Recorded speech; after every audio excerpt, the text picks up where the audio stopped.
દિલ્હીના પર્યાવરણ મંત્રી ગોપાલ રાય શું કહી રહ્યા છે, જુઓ વિડીયો।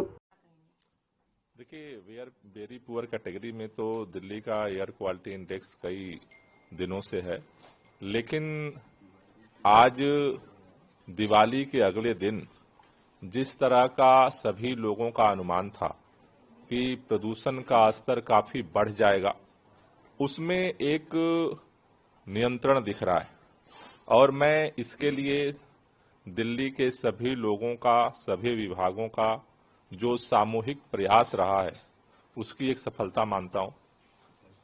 मैं दिल्ली वालों को इसके लिए बधाई देना चाहता हूं कि उन्होंने एक जिम्मेदार नागरिक की तरह व्यवहार किया और पटाखों पर नियंत्रण करके प्रदूषण के स्तर में जो आज डर था कि काफी बढ़ोतरी होगी, उसको जो है कंट्रोल करने में सहयोग किया है।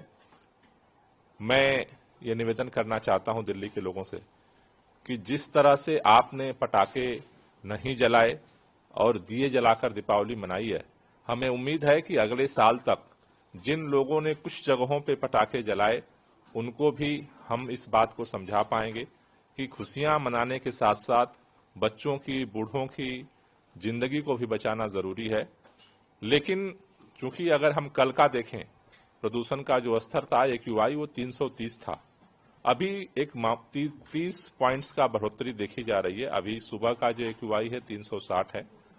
तो अभी युद्ध स्तर पे हमें काम करने की जरूरत है और इसके लिए जो प्रदूषण का स्तर है गंभीर स्थिति में न जाए, इसके लिए सरकार की तरफ से आज से हम लोग स्पेशल ड्राइव वाटर स्प्रिंकलिंग का हम शुरू करने जा रहे हैं। पूरे दिल्ली के अंदर जो पानी का छिड़काव है उसको तेज किया जाएगा, जिससे कि जो प्रदूषण का स्तर है दिवाली के बाद आज जो नियंत्रित है उसे इसी तरह से मेंटेन किया जा सके। दिल्ली के सभी लोगों से मैं कहना चाहता हूं, मुख्य तौर पर जो दिल्ली में प्रदूषण का स्तर बढ़ता है उसमें 3 कारण है। पहला, धूल का प्रदूषण। तो आपके आसपास कहीं भी अगर धूल उड़ती हुई दिख रही है तो आप हमें जरूर सूचित करें दिल्ली ग्रीन ऐप पर। दूसरा, गाड़ियों के धुएं का पोल्यूशन। आप कुछ नहीं कर सकते हैं तो एक बात आप जरूर करें, रेड लाइट कहीं भी आती है, गाड़ी का इंजन आप बंद कर दीजिए। उससे आप इस पूरी लड़ाई में आप सहयोगी बन सकते हैं।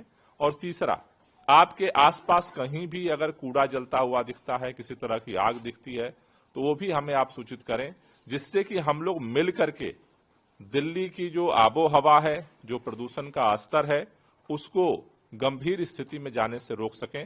सरकार आज से पहल तेज कर रही है, आपका भी हमें सहयोग मिलेगा।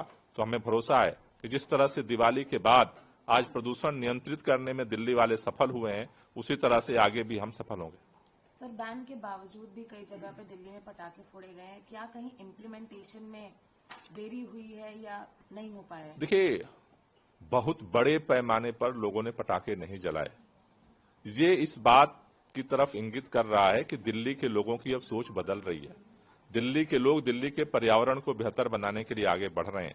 जिन लोगों ने जलाया, हम उम्मीद करते हैं कि अगले साल उन लोगों को भी ये बात समझ में आएगी। खुशियां मनाना जितना जरूरी है, उतना ही लोगों की जिंदगी को बचाना भी जरूरी है। तो ये